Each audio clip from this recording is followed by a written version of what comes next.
My dear students, welcome to Industry Relation 50th session. നമ്മൾ ഇന്ന് regulation of wages ആക്ടിൽ last ഒരു ആക്റ്റും കൂടിയാണ് നോക്കാൻ പോകുന്നത്. That is payment of bonus act 1965. Payment of bonus act നമ്മുടെ ഈ ഗ്രാറ്റുവിറ്റി ആക്ട് പോലെ തന്നെ എംപ്ലോയീസിനെ റിവാർഡ് ചെയ്യാൻ വേണ്ടിയിട്ടുള്ള ഒരു ആക്റ്റാണ്. ഈ ഒരു ഉദ്ദേശത്തോട് കൂടിയിട്ടാണ് ഈ ഒരു ആക്ട് ഫോം ചെയ്തേക്കുന്നത്. നമുക്കറിയാം നമ്മുടെ ഓർഗനൈസേഷനിൽ ഈ പറയുന്ന ഓർഗനൈസേഷനിൽ നമ്മൾ ഇൻവെസ്റ്റ് ചെയ്യുന്ന ക്യാപിറ്റൽ, പിന്നെ അതിൻ്റെ മാനേജ്മെൻറ്റ്, ദെൻ അവർ എംപ്ലോയീസ്, ഇത്രയും പേരും കൂടി ചേർന്നിട്ടുള്ള കോൺട്രിബ്യൂഷനിലൂടെ അവർ ഏൺ ചെയ്യുന്ന പ്രോഫിറ്റ്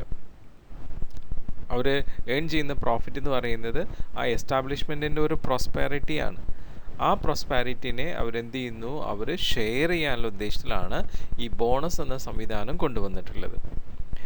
അപ്പോൾ നമുക്ക് നമ്മളുടെ ഓർഗനൈസേഷനിൽ ഏതൊക്കെ എംപ്ലോയീസാണ് ഈ പറയുന്ന ബോണസിന് എലിജിബിൾ നോക്കിക്കഴിഞ്ഞാൽ പറയുന്നത് സാലറി അല്ലെങ്കിൽ വേജസ് 21,000 വരെ പെർ മന്ത് ഏൺ ചെയ്യുന്ന എല്ലാ എംപ്ലോയീസിനും ബോണസ് കൊടുത്തിരിക്കണം എന്നാണ്.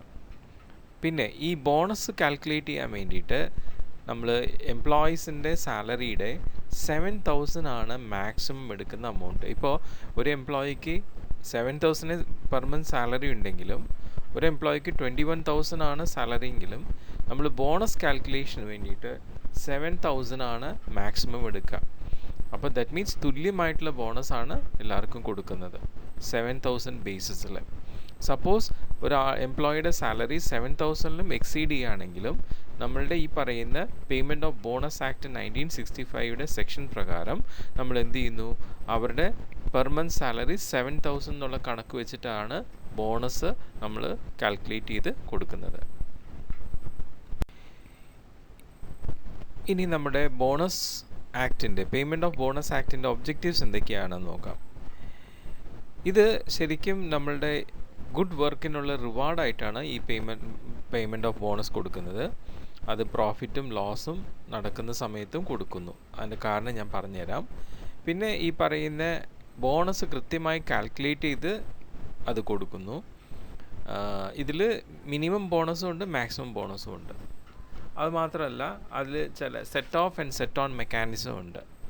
പിന്നെ നമുക്ക് റീഡ്രസൽ മെക്കാനിസം ഉണ്ട്. സപ്പോസ് ഇപ്പോൾ എന്തെങ്കിലും കാരണവശാൽ ബോണസ് കുറഞ്ഞു പോയി എന്ന് തോന്നുവാണെങ്കിൽ അവർക്ക് എംപ്ലോയീസിന് എന്ത് ചെയ്യാം, അവരുടെ ഗ്രീവൻസസ് റീഡ്രസൽ ചെയ്യാനുള്ള സംവിധാനം ഇത് പ്രൊവൈഡ് ചെയ്യുന്നുണ്ട്. ഓക്കെ, സോ ഇതിൽ ഈ പേയ്മെൻറ്റ് ഓഫ് ബോണസ് ആക്ടിൽ പ്രധാനമായിട്ട് ഒരുപാട് ഡെഫിനേഷൻസ് ഉണ്ടെങ്കിലും പ്രധാനമായിട്ടുള്ള 2 ഡെഫിനേഷൻസ് നമുക്ക് ആവശ്യമായിട്ടുള്ളതാണ് അക്കൗണ്ടിങ് പീരീഡും പിന്നെ അലോക്കബിൾ സർപ്ലസ്. അക്കൗണ്ടിങ് പീരീഡ് എന്ന് വെച്ചാൽ ഒരു ഇയറിൽ April 1 തൊട്ട് കമൻസിങ് ഇയർ ആയിട്ട് തുടങ്ങി പിന്നത്തെ ഇയർ March 31 അവസാനിക്കുന്നതാണ് അക്കൗണ്ടിങ് ഇയർ. അതെല്ലാവർക്കും അറിയുന്നതാണ്. ഈ അക്കൗണ്ടിങ് ഇയർ കഴിയുമ്പോൾ അക്കൗണ്ട്സ് ക്ലോസ് ചെയ്ത് ബാലൻസ് ചെയ്ത് അതിൻ്റെ profit and loss account annual general മീറ്റിങ്ങിന് മുമ്പ് ആകെ എസ്റ്റാബ്ലിഷ് ചെയ്യും. അതനുസരിച്ചിട്ടാണ് ബോണസ് പിന്നീട് തീരുമാനിക്കുന്നത്.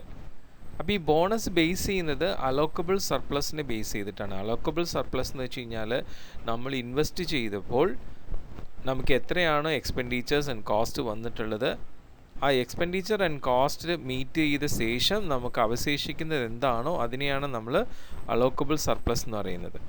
അപ്പോൾ ഈ അലോക്കബിൾ സർപ്ലസ് ഈ പറയുന്ന മിനിമം ബോണസിലും എക്സീഡ് ചെയ്തിട്ടുണ്ടെങ്കിൽ, ഇപ്പോൾ നമ്മൾ ഒരു ഓർഗനൈസേഷനിൽ മിനിമം ബോണസ് ഉണ്ട്, മാക്സിമം ബോണസ് ഉണ്ട്. അപ്പോൾ മിനിമം ബോണസ് എക്സീഡ് ചെയ്തിട്ടുണ്ടെങ്കിൽ ആ സമയത്ത് അവർക്ക് മാക്സിമം ബോണസ് കിട്ടും. That is up to 20%. Okay, ആ രീതിയിലാണ്. ഇനി ഇതിൽ set off and set on mechanism ഉണ്ട്. അതെന്താണെന്നുള്ളത് നോക്കാം. Set on and set off mechanism of allocable surplus എന്താണെന്ന് വെച്ച് കഴിഞ്ഞാൽ ഇതാണ്. അലോക്കബിൾ സർപ്ലസ് എന്ന് വെച്ച് കഴിഞ്ഞാൽ ഒരു ഓർഗനൈസേഷനിൽ അവർ ഓർഗനൈസേഷൻ്റെ ഒരു കൊല്ലത്തെ എക്സ്പെൻഡിച്ചർ ആൻഡ് കോസ്റ്റ്, അതായത് ഒരു അക്കൗണ്ടിങ് ഇയർ ക്ലോസ് ചെയ്ത് കഴിയുമ്പോൾ അവർക്ക് കിട്ടുന്ന റിട്ടേൺസ് വെച്ചിട്ട് അവർക്ക് എത്രത്തോളം എക്സ്പെൻഡിച്ചർ എത്രത്തോളം കോസ്റ്റ് വന്നു, അത് റിട്ടേൺ വന്നോ, ആ റിട്ടേൺ വന്ന ശേഷം അതിന് അഡീഷണലായിട്ട് വരുന്ന എമൗണ്ട് എല്ലാം എന്താ സർപ്ലസ് ആണ്, അത് പ്രോഫിറ്റാണ്. അപ്പം അങ്ങനെ വരുന്ന എക്സീഡ് എമൗണ്ട് വെച്ചിട്ടാണ് അവർ മിനിമം ബോണസും മാക്സിമം ബോണസും കൊടുക്കുന്നത്. അതിൽ സെറ്റ് ഓൺ മെക്കാനിസം എന്താണെന്ന് വെച്ച് കഴിഞ്ഞാൽ ഈ അലോക്കബിൾ സർപ്ലസ് മിനിമം ബോണസ് കൊടുക്കുന്നതിലും കൂടുതലായിട്ടാണ് വന്നിട്ടുണ്ടെങ്കിൽ ആ സമയത്ത് എന്ത് ചെയ്യുന്നു, മാക്സിമം ബോണസ് കൊടുക്കുന്നു. മാക്സിമം ബോണസ് നമുക്ക് 20% വരെയാണ് മാക്സിമം ബോണസ് കൊടുക്കുക. അപ്പോൾ ആ 20% മാക്സിമം ബോണസ് കൊടുത്ത ശേഷവും നമുക്ക് ബാക്കി എമൗണ്ട് വരുന്നുണ്ടെങ്കിൽ ആ എമൗണ്ടിനെ എന്ത് ചെയ്ത് സെറ്റ് ഓൺ ചെയ്ത് അടുത്ത കൊല്ലത്തേക്ക് ക്യാരി ചെയ്യും.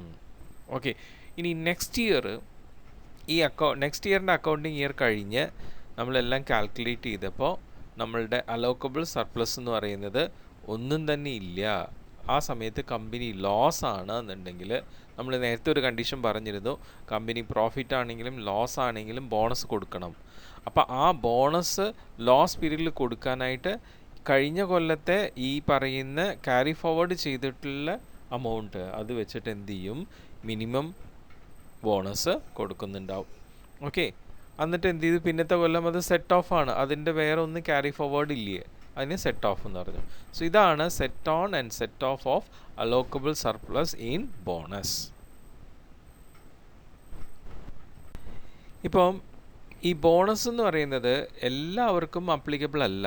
ചില ഇൻസ്റ്റിറ്റ്യൂഷൻസ് അല്ലെങ്കിൽ ചില ഓർഗനൈസേഷൻസിൽ വർക്ക് ചെയ്യുന്നവർക്ക് ബോണസ് ഇല്ല എന്നാണ് പറയുന്നത്. അപ്പം എംപ്ലോയീസ് ഈ പറഞ്ഞ ഓർഗനൈസേഷൻസിൽ വർക്ക് ചെയ്യുന്നവർക്ക് ബോണസ് എന്ന സംവിധാനം ഇല്ല. ലൈഫ് ഇൻഷുറൻസ് കോർപ്പറേഷനിൽ, അതുപോലെ റെഡ് ക്രോസ് സൊസൈറ്റി അല്ലെങ്കിൽ അതുപോലത്തെ ഇൻസ്റ്റിറ്റ്യൂഷൻസിൽ, യൂണിവേഴ്സിറ്റീസ്, എഡ്യൂക്കേഷൻ ഇൻസ്റ്റിറ്റ്യൂഷൻ, സ്കൂൾസ്, കോളേജിലുള്ള ടീച്ചേഴ്സിനൊന്നും ബോണസ് ഇല്ല. പിന്നെ institutions, hospitals, chamber of commerce, society welfare institutions, ഇതെല്ലാം പ്രോഫിറ്റ് പർപ്പസിന് വേണ്ടിയിട്ടല്ല ഈ ഇൻസ്റ്റിറ്റ്യൂഷൻസ് നിലകൊള്ളുന്നത്, അവിടെയും ബോണസ് ഇല്ല. പിന്നെ employees employed through contractors or building operations, എന്തെങ്കിലും കോൺട്രാക്ടർ വഴി എംപ്ലോയ് ചെയ്തിട്ടുള്ള അവർക്ക് ഇത് പറ്റില്ല. റിസർവ് ബാങ്കിൽ വർക്ക് ചെയ്യുന്ന എംപ്ലോയീസിന് ബോണസ് ഇല്ല.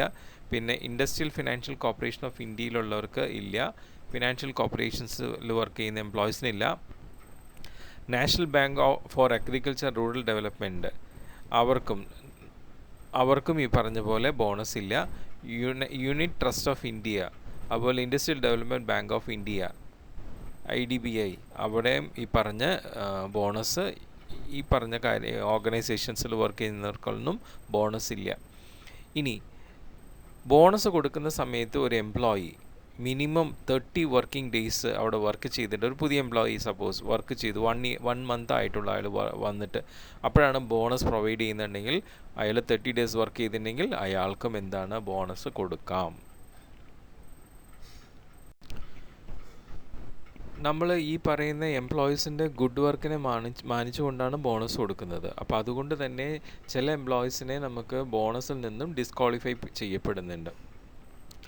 അപ്പം ആരൊക്കെയാണെന്ന് വെച്ചാൽ, ഇപ്പോൾ സർവീസിൽ നിന്ന് ഡിസ്മിസ് ചെയ്യപ്പെടുന്നവർ, ഓർഗനൈസേഷനിൽ വർക്ക് ചെയ്യുമ്പോൾ ഫ്രോഡായിട്ട് വയലൻറ്റ് ബിഹേവിയർ ആയിട്ടുള്ളവർ, അതുപോലെ തന്നെ എന്തെങ്കിലും കളവ് നടത്തിയവർ, അതുപോലെ എന്തെങ്കിലും ദുർവിനിയോഗം ചെയ്തിട്ടുള്ളവർ, അതുപോലെ അട്ടിമറി ചെയ്തിട്ടുള്ളവർ, നമ്മളുടെ ഈ പറയുന്ന എസ്റ്റാബ്ലിഷ്മെൻറ്റിൻ്റെ പ്രോപ്പർട്ടി ദുർവിനിയോഗം ചെയ്തിട്ടുള്ളവർ, അട്ടിമറി ചെയ്തിട്ടുള്ള ഇവർക്കൊന്നും എന്താണ് ബോണസ് കൊടുക്കേണ്ട ആവശ്യമില്ല. അത് നിയമം തന്നെ അവർക്ക് നിഷേധിക്കുകയാണ് ചെയ്യുന്നത്. പിന്നെ ഈ പറയുന്ന പേയ്മെൻറ്റ് ഓഫ് മിനിമം ബോണസ് എന്ന് പറയുന്നത് സാലറിയുടെ കൂടെ തന്നെയാണ് ബോണസ് പേ ചെയ്യേണ്ടത്. ഓക്കെ, അത് മിനിമം ആയാലും മാക്സിമം ആയാലും അങ്ങനെ തന്നെയാണ്. പിന്നെ എല്ലാ കൊല്ലവും എന്താണ് ഈ പറയുന്ന ബോണസ് കൊടുത്തിരിക്കണം. പിന്നെ മിനിമം ബോണസ് 8.33% ആണ് കൊടുക്കേണ്ടത് സാലറിയുടെ കൂടെ. അത് സാലറിയുടെ ഇതനുസരിച്ച് 8.33 ആണ് കൊടുക്കേണ്ടത്. ഒരു അക്കൗണ്ടിങ് ഇയറിൽ അയാൾക്ക് 8.33% കൊടുത്തിരിക്കണം. ഇനി മിനിമം ബോണസ് ആണെങ്കിൽ 100 റുപ്പീസെങ്കിലും ബോണസ് ആയിട്ട് കൊടുത്തിരിക്കണം. അത് 100 റുപ്പീസ് അല്ലെങ്കിൽ അയാളുടെ സാലറിയുടെ 8.33%, അത് ഏതാണ് കൂടുതൽ അതാണ് കൊടുക്കേണ്ടത്. പിന്നെ ഈ പറയുന്ന കമ്പനി പ്രോഫിറ്റിലായാലും ലോസിലായാലും ബോണസ് പേ ചെയ്യണം എന്നാണ്.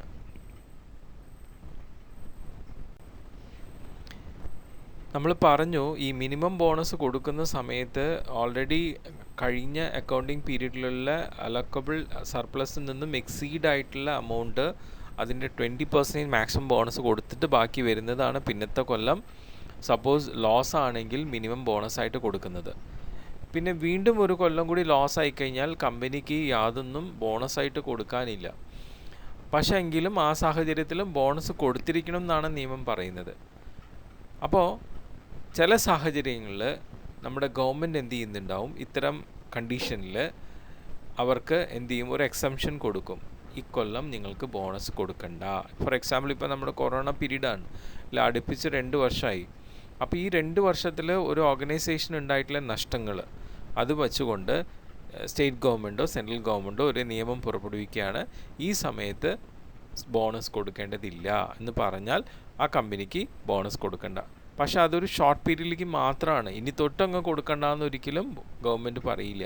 അപ്പോൾ അങ്ങനെ ഒരു എസംഷൻ പവർ നമ്മുടെ ഗവൺമെൻറ് ചിലപ്പോൾ ഓർഗനൈസേഷന് കൊടുക്കും. അല്ലാത്ത പക്ഷം ഈ പറയുന്ന ഓർഗനൈസേഷൻ ഏതായാലും അത് ബോണസ് കൊടുത്തു തുടങ്ങിക്കഴിഞ്ഞാൽ പിന്നീട് ഓർഗനൈസേഷൻ എത്ര ലോങ് ലാസ്റ്റ് ചെയ്യുന്നു അത്രയും കാലം എന്ത് ചെയ്യണം, ബോണസ് കൊടുത്തുകൊണ്ടേ ഇരിക്കണം.